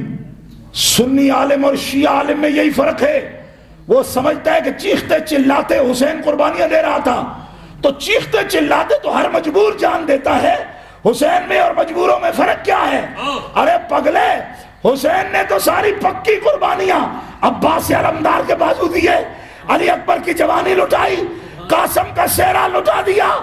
ارے علی اکبر کی جوانی لٹائی، حسین ابن علی نے مسکراتے ہوئے ننھے علی اصغر کی بھی قربانی پیش کر دی. حسین روئے نہیں. اور جلال العیون شیعہ حضرات کی کتاب اٹھا کے دیکھو، سیدہ زینب کو آخری وصیت بھی امام نے یہ فرمائی، میری بہن جو میرا کام تھا میں نے کر دیا، میرا کام تھا میں نے کر دیا، اب تیرا کام شروع ہے، اب تیرا کام شروع ہے. اور مجھے تم پر اعتماد ہے کہ یہاں سے مدینے جس طرح بھی پہنچو اب تم نگران ہو. اگر میں علی کا بیٹا ہوں تو تو بھی علی کی بیٹی ہے. اب جو واپس جاؤ تو وہ روایات جو ہمارے گھرانے کی ہیں ان کو برقرار رکھنا. تمہارے سر کے بال کوئی نہ دیکھے، تمہاری آواز بلند ہوتے کوئی نہ دیکھے. میں جانتا ہوں کہ تو اون و محمد کو بھی قربان کر چکی، اون و محمد کو قربان کر چکی. علی اکبر کا لاشا تم دیکھ رہی ہو، لیکن تم ہو بنت علی. اگر میں ابن الحسین ہوں، میں ابن علی ہوں، اور میں ان کو کٹانے کا اور ان کے گلے کٹانے کا، ان کی قربانیاں دینے کا حوصلہ اپنے دل میں رکھتا ہوں، تو بنت علی ان کے لاشیں سنبھالنے کا حوصلہ تم میں بھی ہونا چاہیے. یہ وصیت صرف ہماری کتابوں میں نہیں، ہماری میں تو ہے الحمدللہ، امام غزالی رحمۃ اللہ علیہ نے یہ آخری وصیت نقل کی ہے، لیکن شیعہ حضرات کتاب جلاء العیون اور حیات القلوب میں بھی یہ عبارت موجود ہے. فرمایا زینب خیال کرنا ابھی کچھ ہی دیر کے بعد تیرے بھائی کی میت یہاں پڑی ہوگی، لاشا پڑا ہوگا، اور میں سمجھتا ہوں کہ یہ سب سے زیادہ میرے دشمن ہیں، میری میت کو، میرے لاشے کو پامال کریں گے یہ. اور اگر تم دیکھو کہ ان کے گھوڑوں کے سم اور ان کے پاؤں میری ہڈیاں گوشت جدا کر کے میرے گوشت کے چیتھڑے اڑاتے ہیں، یہ منظر دیکھ کر بھی بے صبری نہ کرنا، اس لیے کہ محمد رسول اللہ صرف حسین کا نانا نہیں، زینب تیرا بھی نانا ہے. اور تاریخ اس بات پر گواہ ہے، شیعہ صرف اپنے پیٹ سے یہ بات مارتے ہیں. رب کعبہ کی قسم ہے، حسین ابن علی مدینے سے اگر کربل میں آیا صبر کے ساتھ، قربانیاں دی صبر کے ساتھ، تو میدان کربلا سے کوفہ اور کوفہ کے بازاروں سے لے کر دمشق کے درباروں تک اور دمشق کے درباروں سے لے کر مدینہ کی گلیوں تک سیدہ زینب نے صبر و قرار کے ساتھ اس عالم میں کہ پورے قافلے سے کسی کے رونے کی آواز بھی کائنات کی کانوں نے نہیں سنی. اور آج تک مورخ اس بات کا اقرار کرتے ہیں اگر حسین نے قربانی کا حق ادا کیا ہے تو زینب بنت علی نے بھی رکھوانی کا حق ادا کر دیا. اور میں کہتا ہوں کہ شیروں کے بچے شیر ہوتے ہیں. آج انہوں نے روتے ہوئے چلاتے ہوئے کہتے جی لوگوں کو کہا پانی دے دو، فلاں دے دو، پانی دے دو. یہ تو جبریل انتظار کر رہے ہیں، پانی کا لفظ بولیں تو ہم دیں. یہ کیا لفظ بولتے ہیں؟ کس تاریخ سے یہ لوگ پڑھتے ہیں کہ امام پاک کہتے مجھے نہیں دیتے میرے بچے کو دے دو. میں نے کہا تم نے سمجھا نہیں حسین میں خون کس کا ہے؟ پاگل ہو گئے ہو؟ کس طرح کی تقریریں کرتے تمہیں سمجھ نہیں آتی؟ حسین ابن علی پانی مانگے کس سے؟ کوفیوں سے. پانی مانگے حسین ابن علی تو پھر قربانی کس بات کی؟ ارے یہ تو اس دادے کا پوتا ہے کہ جبریل آئے بھی، جبریل آئے بھی. حضرت ابراہیم چیخا میں جا رہے ہیں، جبریل آ گئے، میں حاضر ہوں. فرمایا تجھ سے مجھے کوئی غرض نہیں. فرمایا کس سے ہے؟ کہا میرے اللہ سے. فرمایا اس سے بات کرو. فرمایا بات کیا کروں، وہ تو خود دیکھتا ہے، وہ تو خود دیکھ ہی رہا ہے، میں اس سے کیا بات کروں. فرمایا دعا تو جائز ہے. فرمایا دعا جائز ہے مگر امتحان میں نہیں.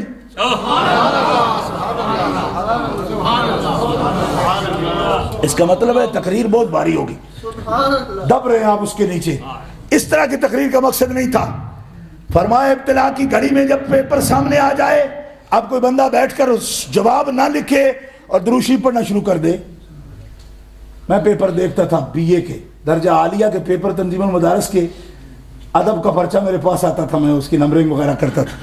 تو ایک طالب علم بیچارے نے لکھا پوری ناشری یا الہی رحم فرما مصطفیٰ کے واسطے یا رسول اللہ اکرم کی اعلیٰ گنات ہے نا، پورے پیپر پر یہ لکھ دی. اور آخر میں لکھا کہ ممتحن صاحب ہمیں آپ کا نام تو نہیں آتا لیکن جو آپ جو بھی ہیں حضور کو تو مانتے ہیں، حضور کا واسطہ ہمیں نمبر دے دیں. میں نے اس پیپر کی فوٹو اسٹیٹ آج بھی رکھی اپنے پاس. کیا یہ طریقہ درست ہے بھائی کہ امتحان کے کمرے میں بیٹھو اور دعا شروع کر دو، فاتحہ شرینی شروع کر دو، یا اللہ صدقہ حبیب پاک فلاں فلاں سب کا یہ پیپر خود بخود حل ہو جائے. پیپر میں تو پیپر کے وقت لکھنا پڑے گا. دعا پہلے یا بعد میں؟ دعا پہلے یا بعد میں؟ ابھی پیپر سامنے رکھ کے دعائیں نہیں چلیں گی. حضرت ابراہیم علیہ السلام سے پوچھا جبریل امین نے کوئی حاجت ہے؟ میں حاضر ہوں. فرمایا تجھ سے کیا بات کروں، میں تو آج رب سے بھی نہیں کرتا. کیوں؟ وہ دیکھ رہا ہے نا، وہ میرا لینا چاہے امتحان اور میں گڑ گڑاتا رہوں. فرمایا نہ، میرے میں حوصلہ ہے، جب تک حوصلہ ہے تب تک تو مار اٹھاؤں گا. ان کا جل جاؤ. فرمایا جلنے دو، وہ دیکھ رہا ہے، اگر وہ جلانے میں خوش ہے تو میں جلنے میں راضی ہوں.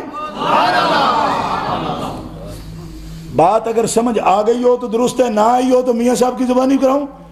جنا دکھاں تے دل بر راضی، سکھ ہونا تو وارے، دکھ قبول محمد بخشا راضی رہن پیارے. یہ ہوتا ہے تسلیم و رضا کی یہ منزل ہوتی ہے. کون ہے حسین ابن علی کو پانی کا سوالی بنا کے کھڑا کر دیا اور میں نے کہا ان کو تو کوئی دینے آئے تو نہیں لیتے، ان کو تو پانی کوئی دینے آئے نہیں لیتے. ارے کسی سے مدد کیا مانگیں گے؟ جبریل امین آئے، فرمایا نہیں چاہیے جاؤ، کہا رب سے ہی مانگو، فرمایا آج رب سے بھی نہیں مانگیں گے، آج رب سے نہیں مانگے کہ کیوں؟ آج اس نے امتحان مانگا ہے، آج ہمیں امتحان میں لایا ہے، دیکھ رہا ہے، اور جب اس منزل پہ عشق پہنچا، آہا، علامہ اقبال کیا خوب کہتے ہیں، صدق خلیل بھی ہے عشق، صبر حسین بھی ہے عشق، اور مارکائے وجود میں بدر و حنین بھی ہے عشق۔ اور جب بات یہاں تک پہنچ جائے تو پھر فرمایا دعا کی ضرورت نہیں، یا نار کونی بردم و سلام علی ابراہیم، اے آگ خیال کرنا میرا ابراہیم آج مقام عشق پہ فائز ہے، تسلیم اور رضا کا پیکر بن کے آ رہا ہے، اب شرم کرنا، ایسے عاشقوں کو جلانے کے لیے میں نے تمہیں پیدا نہیں کیا۔ لیڈز والوں پیار سے کہہ دو سبحان اللہ، جلانے کے لیے پیدا نہیں کیا میں نے، بردوں و سلامن، ٹھنڈی بھی ہو جا لیکن اتنی بھی نہ کہ جم جائے، سلامن سلامتی والی ہو جائے۔ زور سے کہو، زور سے کہو۔ میں کہتا ہوں یہ اس خاندان کی ریت ہے، ایرانیوں اور میاں والی سے آنے والے ذاکرو سن لو کہ اس خاندان کی ریت نہیں جانتے تم، تبھی ان کو سوالی بنا کے ایک ایک دروازے پہ کھڑا کرتے ہو۔ کہاں سے پڑھی ہے تم نے یہ تاریخیں؟ میں نے تو ابن خلدون بھی پڑھا، میں نے تو تہذیب التہذیب بھی پڑھی، میں نے تو الصحابہ بھی پڑھی، مجھے تو کہیں امام حسین سوالی نظر نہیں آئے، بالکل خوشی خوشی میدان میں موجود ہے، اور جب بھی حوالہ دیتے ہیں یہی دیتے ہیں، میرے سر پہ چادر ہے مصطفیٰ کی، مجھ میں خون ہے اسماعیل ذبیح اللہ کا، میں وارث ہوں آل محمد رسول اللہ کا، میں وارث ہوں لوگوں آل ابراہیم کا، میرا مرنا میرا جینا کچھ معنی نہیں رکھتا، میرا پیغام معنی رکھتا ہے۔ ہم خلافت کو ملوکیت میں بدلتا نہیں دیکھ سکتے، کیونکہ گردنیں انسانوں کی ملوکیت کی غلامی کے لیے رب نے پیدا نہیں کی، خلافت نیابت الہیہ ہے۔ ارے ہمیں یزید نہیں، ابو بکر صدیق چاہیے۔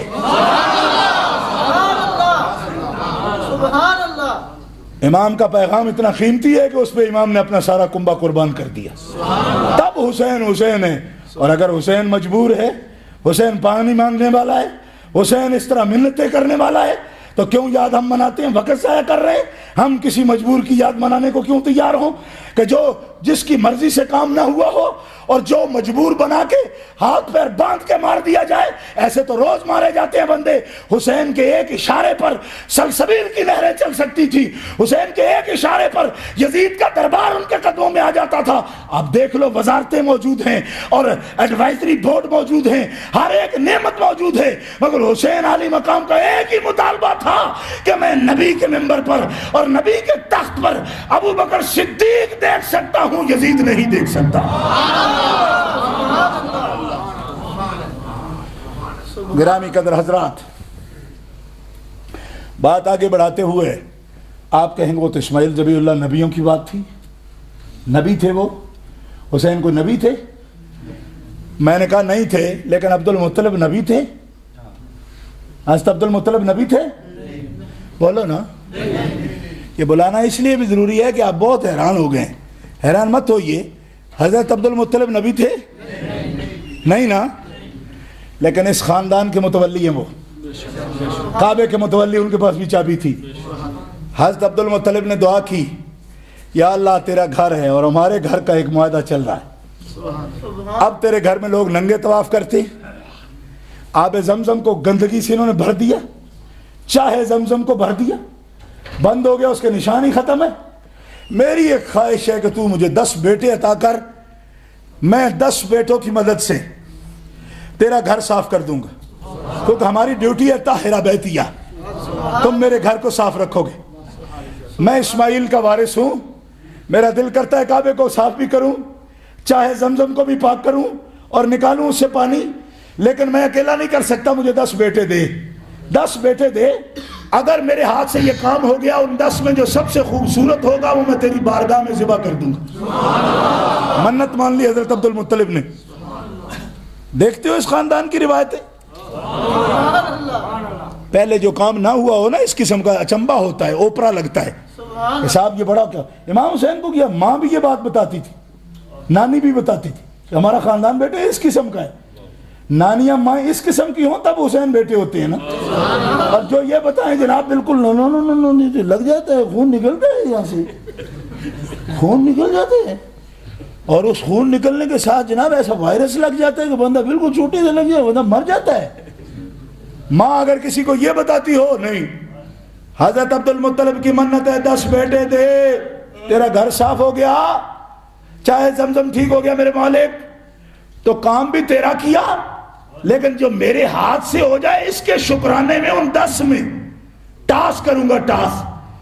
جب لوگ کہیں گے سب سے خوبصورت یہ ہے, جس پہ سب کی انگلی آ گئی یہ سب سے خوبصورت ہے, میرے مالک میں تیرے گھر میں اسے ذبح کر دوں گا. میرا تم سے یہ وعدہ ہے. صدقے جاؤں سجدہ دیا منتا تو منیا ہی دیا منتا, او کسے منیا ہی دیا منتا, پتر کونے دیا منتا, منتا کسے پتر کونے دیا منیا. یہ منت ہے باقاعدہ. سیرت کی کتابیں اٹھا کے دیکھو, اللہ تعالیٰ نے 10 ہی بیٹے عطا فرمائے, 10 ہی عطا فرمائے. اور جب پہلے ہی ہوا, جوان ہوا نا, پہلا نام آتا ہے پہلا. کون ہے پہلا تایا حضور کا؟ سب سے پہلا بڑا تایا. تایا سمجھتے ہو نا, بابا. ہمارے ملک پنجاب میں ابے کا جو بڑا بھائی ہے اس کو تایا بولتے ہیں یا بابا بولتے ہیں. نبی علیہ السلام کا بابا تایا رسول اللہ کا نام آتا ہے پہلے کا نام. پہلے کا نام ابو طالب پہلے نہیں ہے, پہلے کا نام ہے حارث بن عبد المطلب. حارث بن عبد المطلب غزوہ بدر میں جن کا بیٹا ابو عبیدہ سب سے پہلا شہید ہے اسلام کا. کبھی پڑھا کرو نا یہ بات, آپ کو پتا بھی تو چلے کہ بنو ہاشم کا کیا لگا ہوا ہے اسلام پر. کیونکہ خارجی تو ہم سے پوچھتے نہیں بنو ہاشم کیا ہے جی, یہ خام خواہ کی آپ نے اجارہ داری ان کی بنائی ہوئی ہے. میں کہا پترا اجارہ داری بنی ہوئی ہے, خون دے کے بنائی, ایسے نہیں بن گئی مفت مفتی. غزوہ بدر پہلا مارکہ ہے نا اسلام کا, اور پہلے مارکے کا پہلا شہید کون ہے؟ ابو عبیدہ بن حارث بن عبد المطلب. یہ حارث صاحب پہلے بیٹے عبد المطلب کے, اور ابو عبیدہ پہلا بیٹا ہے حارث کا, جو غزوہ بدر میں رسول کا پہلا شہید ہے. کو سمجھ آئی جناب؟ یوں ہی بنو ہاشم کی چڑھائی نہیں ہو گئی اسلام کے حوالے سے کہ آپ سمجھتے ہیں آپ 11ویں کھاتے ہیں اور سلام کراتے ہیں ہم سے. اب تو صرف سلام کرانے والے رہ گئے, لیکن بنیاد بڑی اونچی ہے ان کی. کہہ دو سبحان اللہ. غزوہ بدر کا پہلا شہید بھی ابو عبیدہ, غزوہ بدر کا پہلا علمبردار امیر حمزہ بھی بنو ہاشم سے, غزوہ بدر کا پہلا فاتح بھی علی ابن ابی طالب بنو ہاشم سے. میں نے کہا خارجی تو چڑ جاتا ہے, ذرا غزوہ بدر میں سب سے پہلے جو 3 پہلوان اترے ہیں محمد رسول اللہ کے, ان کے نام تو بتا. ایک عبد المطلب کا بیٹا ہے اور 2 عبد المطلب کے پوتے ہیں. اب جب عزت کرانے کی باری ہو تو ہم کہیں صاحب آپ ٹھیک ہیں, اعظم طارق صاحب آپ درست ہیں. کیوں؟ آپ غزوہ بدر میں اترے یا آپ کے باپ دادا اترے؟ تو قیمتیں ان کی ہوتی ہے نا, ہوتی ہے نا, وہ لوگ قیمتی ہو جاتے ہیں نا. ابو عبیدہ اترے اور شہید ہو جائے, علی المرتضیٰ اترے اور مار دیں دشمن کو, امیر حمزہ اترے تو مار دیں. تینوں کون ہیں؟ ایک چچا 2 بھتیجے, ایک حارث بن عبد المطلب کا بیٹا, ایک ابو طالب کا بیٹا علی, اور ایک امیر حمزہ جو خود بیٹا عبد المطلب کا. حضور علیہ السلام نے صحابہ کو نہیں اتارا پہلے مارکے میں, پہلے مارکے میں رسول نے اپنا خاندان اتارا ہے. ہائے ہائے. اب آپ کو سمجھ آئی کہ امام حسین کا یہ مزاج کیوں بنا. اور آپ سمجھتے ہوگے ہمیں تو یہ ضرورت نہیں ہے, ہم تو ماننے والے ہیں. لیکن میں صرف ماننے والوں کو نہیں کہہ رہا, میں جواب دے رہا ہوں حکیم محمود عباسی کا بھی, جو یہ کہتا ہے کہ حسین کا مزاج اس طرح کا تھا, جذباتی تھا. میں نے کہا پاگلا محمود عباسی, تو نامحمود ہے, تجھے کیا پتا؟ حسین کا مزاج سمجھنا ہے تو مجھ سے سمجھ. حسین جس بنیاد پہ کھڑا ہے اس کے نیچے جو مٹی ہے وہ مٹی بھی اسے عزم و حوصلہ عطا فرماتی ہے. حسین کی ہڈیوں میں جو گودا ہے وہ بھی عزم و استقلال سکھاتا ہے. کیوں؟ وہ ابو عبیدہ کا وارث ہے. علی ابن ابی طالب کا بیٹا ہے, عبد المطلب کا پڑپوتا ہے, اور انہوں نے منت مان لی, سب سے خوبصورت بیٹا کعبہ کر دیا. حارث جوان ہو گئے, حضرت عبد المطلب نے کہا یہ منت تھی, 10 ہو گئے ہیں پورے, اب میں یہ کام کرنا چاہوں. فرمایا 10 پورے تو ہو گئے ابا, لیکن جوان ہوتے ہوئے بڑا وقت لگے گا, اگر میں اکیلا کر لوں تو میں اعتراض تو کوئی نہیں, کعبے میں ننگے لوگ نہیں آئیں گے, اجازت دے تو, یہ چھوٹے چھوٹے ہیں, جوان ہونے تک میں بوڑھا ہو جاؤں گا, مجھے کام کرنے دے. فرمایا تو کر سکتا ہے تو بسم اللہ. اکیلے حارث نے ان لوگوں کو مار مار کے کعبے سے نکالا. فرمایا کل جو آئے کپڑے پہن کے آئے, اکیلے حارث بن عبد المطلب کل آئے تو کپڑے پہن کے آئے, خبردار آج کے بعد ننگا کوئی نہ آئے. ان کا ایک فلسفہ تھا اپنا کہ کپڑے بھی آلودہ ہوتے ہیں, لہذا بالکل ننگے جانا چاہیے تاکہ ہم بالکل نیچرل سطح پر. آج کل بھی یہ نیا لوگوں میں آگے نیچر کے مارے ہوئے لوگ ہیں, کہا بالکل یہ کپڑے وپڑے بھی نہیں ہونے چاہیے. تو میں کہا نیچر تے پتلو سرے پر نہیں ہوں دی, تسی بھی سر آسمانہ پیرا کر لو تو ٹنڈ زمین ال کر لیا کرو. کیوں کہ نیچر کے مطابق چلے گئے, ہم کپڑوں وپڑوں کی ضرورت نہیں ہے. وہ کعبے میں آتے تھے اس طرح, کعبے میں. حارث بن عبد المطلب کو, پھر حضرت عبد المطلب اور حضرت حارث باپ بیٹا دونوں مل کے کعبے کے جتنی مٹی پڑی تھی, چاہے زمزم میں, زمزم دے خوب ہے جتنی مٹی پہ سے وہ بھی کر دی تھی. جب پانی صاف نکل آیا, لوگ پانی پینے لگے, حضرت عبد المطلب کو خیال آیا یا اللہ ٹھیک ہے ابھی مجھ سے نہیں بھیگی. حضرت عبداللہ کی یوں 10 کے 10 کھڑے کر دی. جو حضرت اسماعیل کی عمر تھی یہی حضرت عبداللہ کی عمر تھی. 10 بیٹے کھڑے کر دیے کعبہ شریف کے ساتھ. فرمایا مکے والو میں نے منت مانی تھی, 10 پورے رب نے دیے, کام ہو گئے جن کے لیے, اب فیصلہ تمہیں کرنا ہے. 10 ہیں, ان میں سب سے خوبصورت کون لگتا ہے؟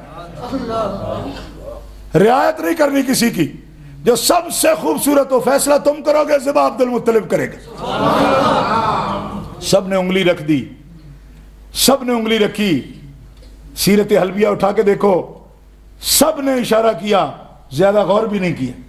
بیک کا آواز مکے والوں نے کہا عبد المطلب بیٹے تیرے سارے خوبصورت ہیں, چمکے مارتے چہرے ان کے, مگر جیسا عبداللہ خوبصورت ہے ایسا کوئی بھی نہیں. یہ ابا جان ہے ہمارے آقا جناب محمد رسول اللہ کی, متفق اللسان ہوئے سب سے خوبصورت عبداللہ ہے, سب سے خوبصورت عبداللہ ہے. حضرت عبد المطلب نے فرمایا بیٹا آ جا ادھر, آ جا. چھری ہاتھ میں پکڑ لی, فرمایا ادھر آ جا. شور ہو گیا, شور ہو گیا, میں قربان جاؤں مدینے والوں پر, شور ہو گیا. مکے والوں نے کہا 10 دن اور انتظار ہوگا, قربانی ہوگی جب لے بکویس پر اعلان ہوگا, کیونکہ آل ابراہیم اس منظر کو دیکھے گی جہاں جہاں بھی ہے, کیونکہ آپ نے تو تاریخ لوٹا دی. اب اعلان ہوگا 10 دن انتظار. شدہ خبر مدینے پہنچ گئی, اور مدینے والے بنو زہرا یہ حضرت عبداللہ کے نانکے ہیں, حضرت عبداللہ کے بھی ننیال یہ ہیں. یہ لوگ وہاں سے چل کے آ گئے اور فرمایا کہ دیکھو نانکیاں دادا حق دا دادکیاں دا بچے تے ہوندہ ہے. یہ پرانا قاعدہ یہی ہوتا ہے, اد نانکا اد دادکا, ٹھیک ہے, یہ بڑا پرانا قانون ہے. اور یہاں آ کے آپ مستقل رہ لیں تو نہ کوئی نانکا تو نہ کوئی دادکا, سب کچھ ان کا, ٹھیک ہے, نہ نانکے کا کوئی حق نہ کوئی دادکے کا حق, سب کچھ جناب ان کا حق, اور سارے حقوق ان کے حوالے. گرامی قدر آد نانکا آد دادکا.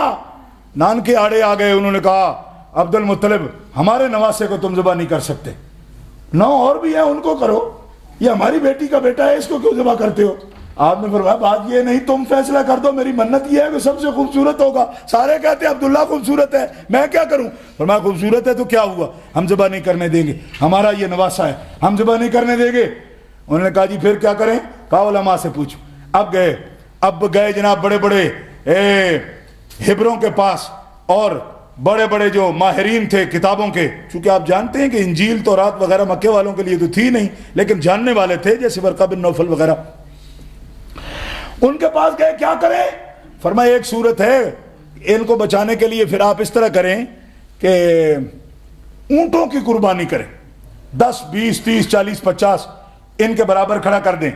اگر آندھی آئے یا آگ آ جائے تو قربانی کی قبولیت کی یہی دلیل ہے کہ اس کو اٹھا کر لے جائے, جیسا حابیل و قابیل کے وقت ہوا.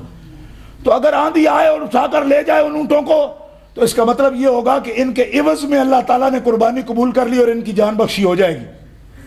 بنو زہرا بولے انہوں نے کہا کہ عبد المطلب بچہ ہمارا ہے, ہم اس کے نانک والے ہیں, اونٹ ہم دیں گے, اونٹ ہم دیں گے, کیونکہ اس کے بچانے کی اپیل ہم نے کی ہے. مدینے والوں نے نبی علیہ السلام کی میزبانی کی. یہ تو بعد کی بات ہے. نبی علیہ السلام کے ابا کے لیے 100 اونٹ سب سے پہلے مدینے والوں نے دی, یوں کھڑے کر دی. مدینہ والے کے ہم جو باتیں کرتے ہیں نا, تو مدینے والے یہ صدیوں سے آل رسول کریم کے ساتھ یہ تعلق رکھتے ہیں. 100 اونٹ دیا. 100 اونٹ جب ہو گیا تو پھر وہ آندھی آئی, اٹھا کے لے گئی اس قربانی کو, اور تب علماء نے فیصلہ دیا کہ اب ان کا عوض اللہ تبارک و تعالیٰ نے قربانی قبول کر کے آپ کی منت کو پورا کر دیا. بتانا میں یہ چاہتا تھا کہ حضرت ابراہیم نے قربانی اگر دی, حضور اسی لیے فرماتے تھے انا ابن الذبیحین, میں محمد 2 ذبیحوں کا بیٹا ہوں. تو لوگ پوچھتے اسماعیل ذبیح تو پتہ ہے, فرمایا اسماعیل ذبیح ہے, عبداللہ بھی ذبیح ہے. میں 2 ذبیحوں کا بیٹا ہوں میں محمد, کہ عبداللہ بھی ذبیح ہے اور اسماعیل بھی ذبیح ہے, میں ان دونوں کا بیٹا ہوں. تو جن کے باپ ذبیح ہوں ان کا نواسا کیوں ذبیح نہ ہوگا؟ رویا نہیں, چلایا نہیں. اسی نصیحتوں کے ساتھ اور انہی وصیتوں کے ساتھ امام میدان میں آئے, اور امام سے جو محبت فرماتے تھے نبی علیہ السلام, تو صرف اس وجہ بتقاضۂ بشریت نہیں کہ وہ نواسا ہے, بتقاضۂ بشریت صرف اس وجہ سے نہیں کہ نواسا ہے. لوگ صرف اس تعلق کو محدود کرتے ہیں. نہ, امام حسین علی مقام کی یہ دینی عظمتیں سرکار کی نگاہ میں موجود تھی. آپ جانتے تھے کہ یہ دین زندہ کرے گا, دین کا احیاء کرے گا, اور خلافت علی منہاج النبوہ کے لیے جو جد و جہد اس کے نصیب میں ہے وہ کائنات میں اور کسی کے نصیب میں نہیں. میری امت میں قیامت تک یہ خلافت کے پیغام کو رائج کر کے جائے گا. اس سبب سے حضور ان سے زیادہ پیار کرتے تھے, اس سبب سے پیار کرتے تھے. اور حضرت ام سلمہ فرماتی ہیں نبی علیہ السلام جب چومتے, ماتھا بھی چومتے, آپ کی زبان مبارک بھی چومتے, بلکہ چوستے بھی زبان اقدس کو. لیکن میں نے بارہا دیکھا کہ جب حلق اقدس پر سرکار دو عالم سمبوسہ لیتے تو آنکھوں سے آنسو بھی رواں ہو جاتے. حضرت ام سلمہ کہتی ہے میں نے پوچھ لیا یا رسول اللہ, میں نے جب بھی دیکھا کہ آپ حسین کے حلق کو چومتے ہیں تو روتے بھی ہیں. پھر آپ نے وہ نشانی دی, فرمایا جبریل مجھے وہ مٹی لے کر آئے ہیں میرے پاس کہ میرا یہ بچہ جو ہے میدان کربلا میں شہید کیا جائے گا, اور یہ دیکھ لا یہ مٹی تمہارے پاس ہے, جب یہ سرخ ہو جائے تو سمجھنا کہ وہ وقت آ گیا, حسین کربلا میں شہید ہو گئے. امام علی مقام کے بارے میں حضور سب جانتے ہیں, حضور کو پتا تھا. اور انہی قربانیوں کے زیر اثر اور ان کے استقلال کے زیر اثر نبی کریم علیہ السلام ان سے زیادہ محبت فرماتے تھے. حضرت انس بن مالک فرماتے ہیں میں نے پوچھا یا رسول اللہ آپ کی اہل بیت بڑی شان والی ہے, لیکن سارے اہل بیت میں آپ کو کون زیادہ محبوب ہے؟ سبحان اللہ, سب سے زیادہ محبوب کون ہے؟ حضرت انس فرماتے ہیں رسول اللہ صلی اللہ علیہ وسلم ہنس دیے, مسکرا دیے اور فرمایا انس مجھے پتہ ہے تو ہی اس قسم کی باتیں پوچھتا ہے. یعنی یہ خاص بات ہے نا کہ کسی کے لیے دل کی بات یہ پوچھنا, اولاد ہے, خاندان ہے, ان میں سے ایسی باتیں پوچھی جائیں. سب سے زیادہ محبوب کون ہے آپ کو؟ نبی علیہ السلام نے فرمایا میرے سارے اہل بیت میں مجھے حسن اور حسین زیادہ محبوب ہے. شاہ ستہ شریف میں یہ حدیث پاک موجود ہے. امام علی مقام اسی منصب کے زیر اثر اس عظیم قربانی کے لیے میدان میں آئے. اور آخر میں سمجھتا ہوں کہ وقت بہت ہو گیا, مولانا حسن رضا بریلوی کے صرف 3 اشعار آپ کی خدمت میں پیش کر کے میں آپ سے اجازت چاہتا ہوں, تاکہ آپ مزاج تو سمجھ گئے, یہ تو ابتدا ہے. جو کہتے ہیں نا موڈ بدا جی, گفتگو تو موڈ بدا, تو وہ موڈ ہی اوکھا بھی ہوتا ہے, کیونکہ ہمارے آپ کو پتہ ہے نا پورا چھابا بنتا ہے نا پنجاب کے اندر, ایڈی گلی وہ وشکار ہوندی, وہ بننے تے 5 دن لگتے ہیں, تو اتلے چھابے اتنے 2 گھنٹے لگتے ہیں, کیونکہ وہ تو پھر چل جاندی نا چال, تو فوراً بن جاتے. یہ ہے بنیاد جو میں نے آپ کے سامنے ابھی رکھی. 10 محرم الحرام کو بریڈ فورٹ بڑی مسجد ویسٹ گیٹ میں انشاءاللہ تفصیل سے ہم شہادت پر بھی تقریر کریں گے, لیکن یہ بنیاد بھی خاص چیز ہے جو آپ کے لیے میں نے آج عرض کی ہے. اور ہمارا مزاج یعنی ہمارے سے مراد میرا مزاج نہیں, اہل سنت کا مزاج. ہم تو نوکر ہیں آپ کے بھی, اہل سنت و جماعت سب حضور کے عاشقوں کے. ہمارے مزاج کی نشاندہی مولانا حسن رضا بریلوی. آپ فرماتے ہیں باغ جنت کے ہیں بہرے مدح خانے اہل بیت, مدح گوئے مصطفیٰ ہے مدح خانے اہل بیت, ان کی پاکی کا خدائے پاک کرتا ہے بیان آیا تطہیر سے ظاہر ہے شان اہل بیت آیا تطہیر سے ظاہر ہے اس کا مطلب یہ نگاہ بڑے بڑے رچ جڑے نا وہ بھی ہن دھیمے سورج گان لگ پے کم از کم ہن تو بولو نا آیا تطہیر سے ظاہر ہے بولنا تو پڑے گا آپ کو میں جا رہا ہوں آیا تطہیر سے ظاہر ہے شان اہل بیت اور بے اجازت ان کے گھر میں جبرائیل آتے نہیں قدر والے جانتے ہیں قدر و شان اہل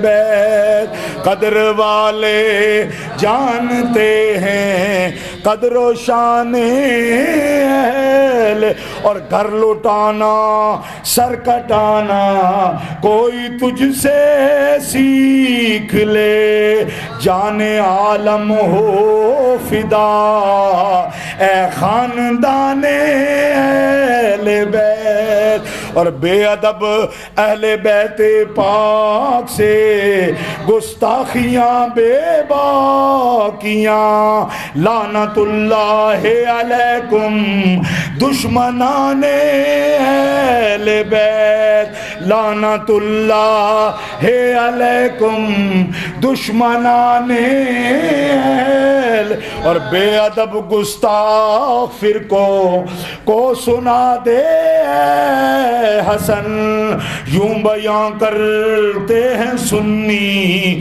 داستان اہل بیت اللہم صلی علی سیدنا محمد اللہم صلی علی سیدنا محمد تارک گفٹ سینٹر بریڈ فوڈ کی ایک واحد شاپ جہاں سے آپ کو نعتیں قوالیاں اور علماء کی تقاریر پر پرانی سے پرانی اور نئی سے نئی audio cassette video cassette audio C D D V D ہر وقت مل سکتی ہے لائیو نعتوں کی اور تقاریر کی محفلوں کی ریکارڈنگ آپ کو مل سکتی ہے اس کے علاوہ عطر ٹوپیاں جبے جلباب اور اسلامی استعمال کی متعلقہ اشیاء سستے داموں مل سکتی ہے نام یاد رکھیں Tariq gift centre 12 Carlisle road Bradford 8 telephone 01274 775 721 mobile 07931 587 694 Tariq Gift Center, your one-stop Islamic shop. 12 Carlisle Road, Bradford, BD8 8AD. Telephone 01274 775721 and mobile 07931 587 694 and our website www.tariqgiftcenter.com.